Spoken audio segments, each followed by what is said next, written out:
Personally, growing up, I've never had support for what's going on in my head.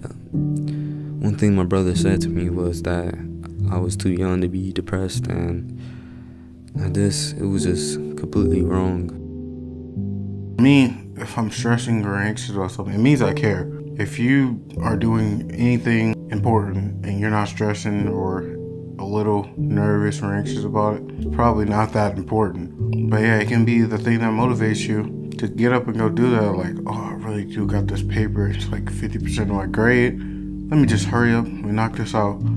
Or you can be like, oh my God, you can't do anything else. You're just thinking about it. It can be good and it can be bad. So. My name is Devin Wingfield, and my role at Boys Hope Girls Hope is residential counselor, and specifically residential counselor in the Moke Home, which houses our young men.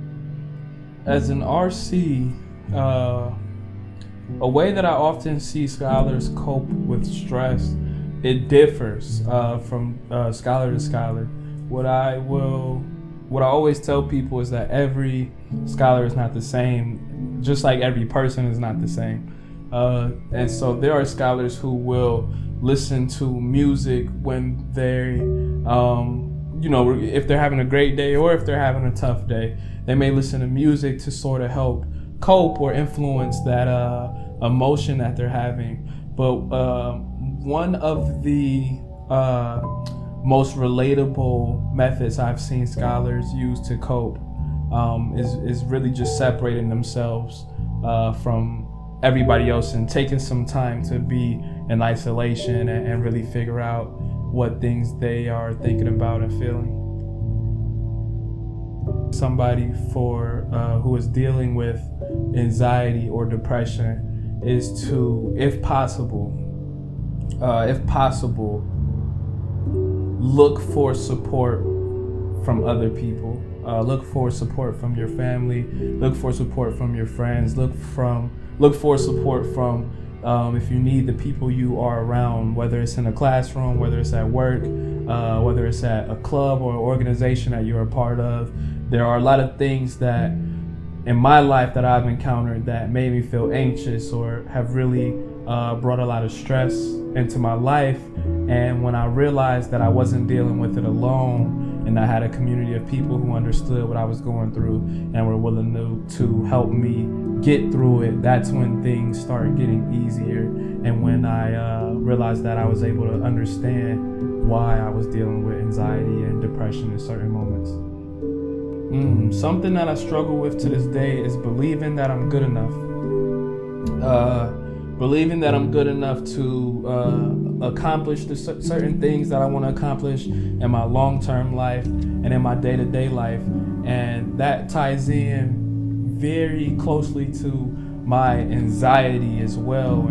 And so there will be times where I don't believe that I'm good enough to do something on my own, or I'm not good enough to do something for my team. And so that anxiety will cause me to be really hard on myself and to doubt myself. And so in those moments, I go to my team and let them know I may need help. Or I go to my family and friends and say, hey, can I talk to you about something? What would you do? How would you feel if this was the situation you were in? So really just that doubt is something that I struggle with, and that causes me to be very anxious. But I also try to stay as active as possible so I can get rid of that anxious feeling. Something I struggle with to this day is probably showing my actual emotion. I guess it's like portraying emotion, because I guess it can give off the sense that I don't really care or something like that. Like in my own personal life, people have told me it seems like I really didn't care what they were talking about. But that's just how I am. So I guess maybe being more in tune with how I appear and like my emotions and how that may affect others.